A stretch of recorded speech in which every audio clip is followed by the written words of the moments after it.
kids these days. All they know now is Heartstopper, She-Ra, the Owl House, and that one Firebuds lesbian couple. They do not know the horrors of the 2010s that ravaged all online platforms. The pain and suffering that die-hard shippers have gone through, only to see their ship sink at the end.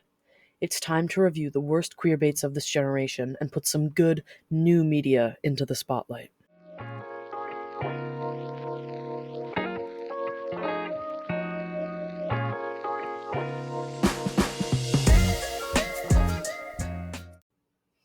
Hey everyone, thanks for tuning in. I'm Sam, and today I'll be talking about my interpretation of queer-coded and queer-baiting media and how it has become pop culture.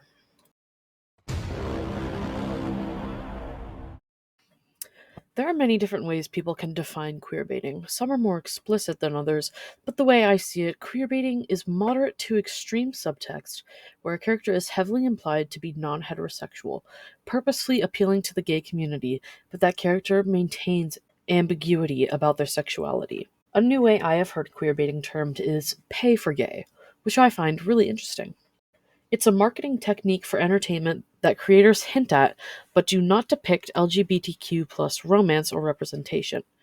They do this to appeal to a larger audience, namely teens and young adults who are a part of the LGBTQ community. So when people lined up to go see the Star Trek Beyond movie, many were under the impression that Sulu was finally going to be confirmed as gay. That was not quite the case. Sometimes it can be hard to tell the difference between the two terms, but queer coding is more of a neutral concept, while queer baiting is almost always negative. Queer baiting is solely for drawing in a certain audience, and queer coding isn't inherently bad. Queer coding is when characters may not be explicitly stated to be queer, but there is enough subtext available for an audience to read them as queer. Historically, queer-coded characters have been used in media when authors couldn't simply write their characters as queer because queer identities were not accepted then. Let's start with one of my favorite TV shows that I obsessed over in middle school, Supernatural. Supernatural is the internet's #1 queerbait. Let's hear from the podcast Distractable, featuring Bob, Wade, and Mark about the basics and the bait. I'm just curious. The show is about two brothers who grew up hunting different supernatural creatures in the world after their mother was killed by a demon when they were young. Along the way, they attack bigger and bigger threats affecting not just like locals or individuals, but the world as a whole. And they meet angels, demons, and make allies and friends with people on both sides, ultimately culminating in some ending I've not gotten to yet because I quit watching it after season 12. You said it was about two individuals, a man and an angel, right? Because one of the biggest talked about things in this whole show has nothing to do with anything that happens on screen, any of the great acting, any of the great writing, which, got a little bit tougher after season 5 because they finished their story, but they kept going for the views, is people who could not get over shipping Dean and Castiel. Castiel wasn't even a character in the show till season 3. He's a funny, side character, becomes a main character. He's great. But everyone, even the actors at this point are like, Destiel, ship Dean and Castiel. They belong together. The show's about these brothers, their journey through life, having to constantly sacrifice themselves and put their lives on hold to make the world a better place. But all you can think about is, hope there's some between those angels' wings tonight because you're obsessed, you're gross, get over yourselves. That's not what the show is about. Who gives a about your sick mind and the weird thoughts you have? Move on, enjoy the show for what it is, and go write your own little weird fan fictions and keep them to yourselves. Because I don't need to hear the word Destiel one more time in my life. You're gross and you're weird and no one likes you. That was certainly excessive and in poor taste. Castiel, an angel of the Lord, was sent to rescue Dean from hell. Castiel gripped him tight and raised him from perdition, leaving bright red hand marks on his arms. Castiel was introduced in the 4th season as a recurring main character, sort of a deus ex machina, but is a fan favorite because of his silly quirks. There are so many clips in the show that the two are affectionate, more than platonically. Guys, we've talked about this. Personal space. My apologies. Yeah, room 31C, basement level, St. James Medical Center. I'm there now. Yeah, I get that. I'm gonna hang up. Right. Want some beef jerky and a pack of menthols. What are you doing here? Gee, it's nice to see you too, Cass. It's Steve.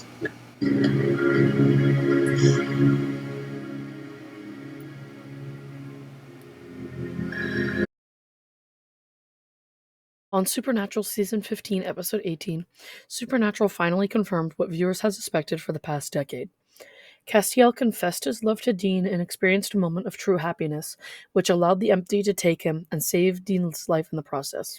In an interview with Entertainment Tonight, Misha Collins states that it makes his arc on the show meaningful. Quote, not just in terms of the mythology of this show, but in terms of a message for the greater world in our particular moment in history, end quote. The CW's long-running show has never had a great record with women. However, with the introduction of Charlie Bradbury, a lesbian super nerd, it looked like they were attempting to remedy past mistakes by introducing a female character that stuck around for longer than a single episode. Turns out, they were not. After Charlie Bradbury was killed not by a fantastical monster as is customary for the show, but by a neo-Nazi serial killer with no supernatural powers whatsoever. What makes Charlie Bradbury's death so upsetting is how utterly unnecessary it was, the brutality of how it was executed, exsanguination in the bathtub after being stabbed. It doesn't get much more horrific than that. The death was pointless and upsetting, purely wedged in the show at the tail end of a season to raise the stakes. Charlie wasn't simply just a great female character, but she was an LGBTQ plus representative on a show that could have certainly used a little more diversity. It seems as though, in the aftermath of her death, fans were more willing to ask the question of why, and they're not going to settle for a lame excuse.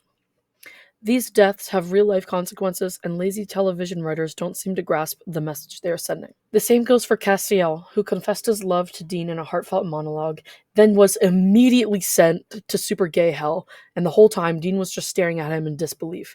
It was the most homophobic gay confession I've ever seen in my entire life. Supernatural concluded its 15-year run with the weirdest resolution to queerbaiting in television history. For years, Dean has always been bi-coded. He casually dropped the name of a Florida gay bar, and he was flustered when he met his heartthrob on one of his favorite shows. He and Castiel have been romantically involved since season 4, but the show ended with one of them confessing their feelings, only to be sucked into a super gay hell as a direct result.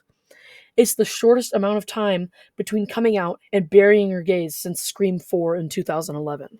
November 5th, 2020 was one of the best and worst days on the internet in recent memory. Twitter was a crazy place because there was so much happening at once. Destiel becoming canon?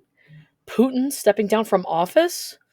It was trending so highly and lasted for so long because of the Spanish translation that made it official. The internet was imploding on itself. I myself have been a part of the community for several years, although I'm not as active now. On the famous fanfiction website Archive of Our Own, there are nearly 100,000 tagged Destiel fanfictions. On Tumblr, the home of supernatural fans, the tag hashtag Destiel has nearly 200,000 followers. When I say the content is vast, I'm really not kidding. I found a fic that was so good it made me cry.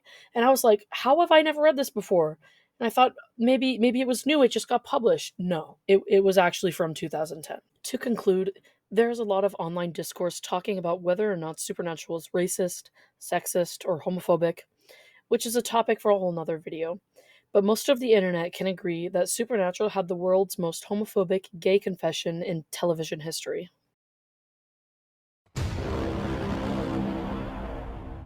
I grew up reading Sherlock Holmes, particularly The Red-Headed League, The Copper Beeches, and The Speckled Band. Over and over again, I would read the same books because I loved them so much, like Black Beauty, Mandy, Oliver Twist, and the great illustrated classic, The Adventures of Sherlock Holmes. Books were my best friends growing up, and Sherlock was such a great world to dive into. I was so excited when my mom introduced me to the BBC Sherlock show in middle school, just before I got into Supernatural. Sherlock Holmes and John Watson are literally on the cover of the Wikipedia webpage for Queerbaiting. What more is there to say about how the internet feels about this show? This show is full of the typical romantic tropes that can be found in any other romance media. Sherlock's TV show includes many tropes that are consistently found in other TV shows. BBC iPlayer on Twitter posted the trailer of the fourth series and wrote, "Sherlock's back and he's in love." Fans on the internet who had spent the last years analyzing every single scene of the show assumed that it was finally happening. Sherlock and John were getting together. They can't possibly mean anything else, right? All the evidence, all the clues, and all the analyzing they did led to this, right? Right? Well, think again. Creator Stephen Moffat said during a 2012 interview, quote, "It's always definitely a love story. I think John Watson is infatuated with and fascinated by Sherlock Holmes. I think Sherlock Holmes absolutely relies completely and utterly on John Watson and is devoted to him." In 2012, creator Mark Gatiss admitted that he finds flirting with homoeroticism in Sherlock interesting. At this point, you can't say that the fans have made it all up. They have admitted it themselves that the subtext was there since the very beginning. Before the release of Season 4, BBC Worldwide changed the header on their profile on LinkedIn and used a photo of Sherlock and the phrase, "making history." What was the meaning of this? Because not a single thing about the fourth series could be characterized as making history. The only thing that would have made sense is if they had created the very first Sherlock Holmes adaptation where John and Sherlock are officially a couple. In 2011, Martin Freeman said that the show is, quote, "the gayest story in the history of television," end quote, and that he saw John and Sherlock as being profoundly in love. Quote, "It's about the relationship between the two men and how it develops and how it changes. It is about the things that wind each other up and the things that they genuinely love about one another as well. We all certainly saw it as a love story. These two people do love and kind of need each other in a slightly dysfunctional way, but it's a relationship that works. They get results." End quote. During a Comic-Con panel for Series 4, Benedict Cumberbatch said that love conquers all when talking about the relationship between Sherlock and John and the ways the latter had helped the former. Other phrases that were used by the cast to describe Series 4 include television history, groundbreaking, never done before, insane wish fulfillment. Where were any of those things? Years later, I am still massively confused. And Series 4 wasn't even that good. Compared to the rest of the show, Series 4 sucked. The promotional photos are also a mystery. Sherlock is staring at John even when his back is turned to him. He seems to be looking longingly at him from afar, appearing heartbroken. When they are not looking at each other, they are standing very close, invading each other's private space. The one where we can see John's profile and Sherlock is facing forward is quite suggestive and very couple-like. There seems to be no distance between them, and their lips are very close. This photo could easily be the poster of a romantic film, and I'm pretty sure this pose has been used for that specific purpose before. The blatant queerbaiting was not only discussed by fans online. A Series 3 review by Digital Spy mentioned it as well. It's simply hurtful and disappointing that Sherlock will be remembered by many as that show, which not only got bad beyond imagination, but excessively queerbaited its fanbase. The show resorted to cheap gay jokes that no one found funny for 7 years. Throughout the years, it became even more obvious to the viewers that the show is leading up to a relationship between Sherlock Holmes and John Watson for the first time. If we had only knew. Not only was the show full of gay subtext and gay jokes, but the way they chose to promote it was also something that gave hope to the fans. Sherlock's sexual orientation is often turned into a punchline. This happens with so many series out there, sadly. Which is why I always appreciate the fanfictions. But the thing is, you can't have a show full of romantic tropes and gay jokes and then blame the fans for wanting more. Because it felt like the creators were mocking us. And they were never particularly nice about it either. Especially during Series 4, they were kind of rude and patronizing to their fans about it on many occasions. I probably wouldn't be so frustrated about it if it were some other TV show, but that show used to mean so much to me. I've always loved those two characters, and I think they deserved better. It's too much to go over in this video, but there is a lot of content to explore in the Victorian era writings as well. Very fun stuff to hear. DC has much better queer rep than its counterpart Marvel. There are so many cool queer characters and couples in the franchise. The best part is that most of them are confirmed. We have bi, ace, gay, lesbian, pan, transgender, intersex, genderless, and non-binary characters, and more. Some of the best ones, in my opinion, Kesar and Moondragon, Caroline the Dean and Zaven, and Shrinking Violet and Lightning Lass, just to name a few. The DC universe is so vast, it has so many queer characters, most of which haven't been depicted on the big screen yet, so they aren't as noticeable as others. Wonder Woman has always been a favorite of mine, and to see that she's just like me is such a girl boss moment. She's definitely queer. And the same with Harley Quinn and Poison Ivy, it just makes my queer heart so happy. Our flag means death. This show is everything. After getting queer baited for 10 plus seasons by Supernatural, they're just handing us canon gay people on a silver platter for free? Looking past the obvious, this show is glorious in so many ways. Obviously, we have Steed and Ed confirmed to be in a situationship. They're definitely a couple. But then we also have Olawande and Jim. Jim is non-binary and played by the wonderful Vico Ortiz, who is non-binary too.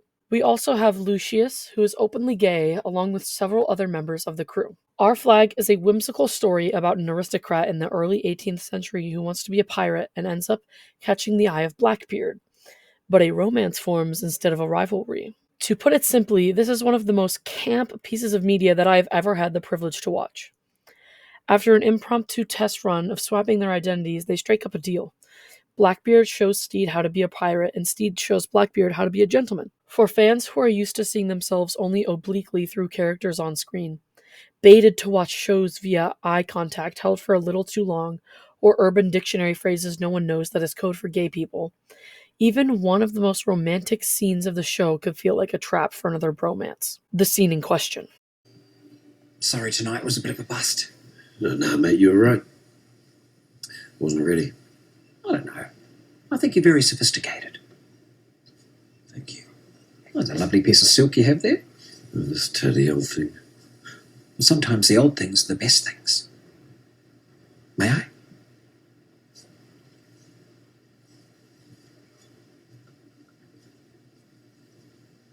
There we go.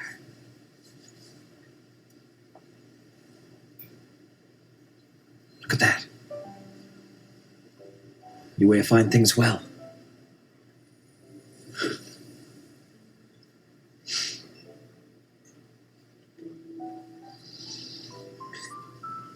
Okay. Yep. The night. No, no.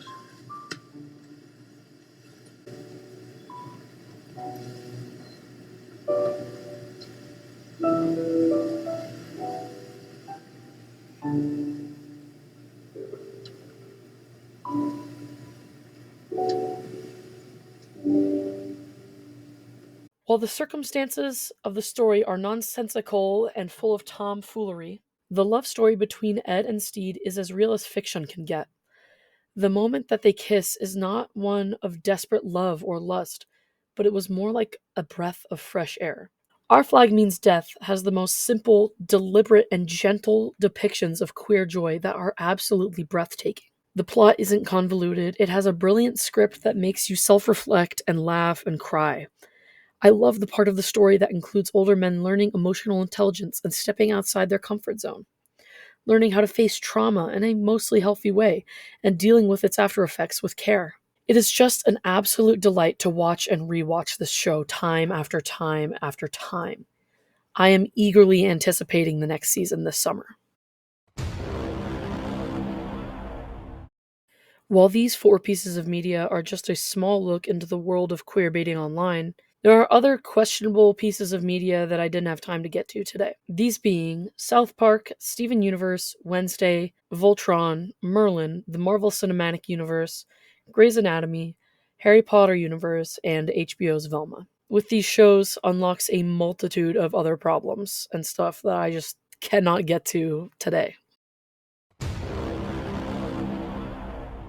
So a while ago, Misha Collins, the actor of Castiel from Supernatural, accidentally came out as bisexual in front of a large crowd. He later apologized on Twitter and then said no, he's not actually bisexual. However, Some of the supernatural fandom is delusional and kept going on to say, guys, Misha's actually bi. He himself may have said that he wasn't, but to me, someone who isn't Misha and doesn't know him personally can confirm that he is, in fact, bisexual. Nothing will change my mind on this. It's not queer baiting if you think that his bisexual personality doesn't match his heterosexual identity. That's not a real thing. Y'all, we can be hurt that he messed up, he misspoke, he made a mistake, but forcing a sexuality on someone, that crosses the line. Queer baiting isn't a thing that we say in real life. The phrase cannot be applied to real people because it is for the harmful effects on the LGBT community in works of fiction. And honestly, a lot of people online have been using the term queerbaiting under like a false pretense of what they think the word means. Other instances that this sort of phenomenon has occurred with Kit Connor, the star of Heartstopper. He was literally run off Twitter after people were verbally harassing him about his sexual identity and him queerbaiting the community by acting bisexual on a show. So they forced him to come out. And Rebel Wilson, who was outed earlier in her career. Congrats on your engagement, by the way. Coming out is deeply personal and should be on your own terms to who you want. That moment shouldn't be forced from you or stolen. While we have been plagued by queerbaiting and all of these other shows, what about the shows that actually have confirmed LGBTQ rep in them? Well, a lot of them were cancelled in 2022. The list goes as such: 1899, Batwoman, Dead End Paranormal Park, The Winx Saga, First Kill, Gentleman Jack, Legacies, One of Us is Lying, Q-Force, Vampire Academy, Warrior Nun, Uncoupled, and just earlier this year, at the beginning of 2023, Inside Job was also cancelled. While the path behind us was full of half-baked character arcs, unintelligent scripts, and unfortunate ends, 2023 is looking good for the possibilities of more LGBTQ rep. We have Heartstopper Season 2, Our Flag Means Death Season 2, The Last of Us Season 2 is already confirmed, the Harley Quinn TV show, Loki Season 2 will hopefully bring something interesting to the table, Gotham Knights, Yellow Jackets, Good Omens, and also, PSA, go watch Hannibal. I'm just starting to watch it this year. It's on my to-do list. Well, that's going to be the end of the video today. Thanks for watching, and consider subscribing if you enjoyed the video.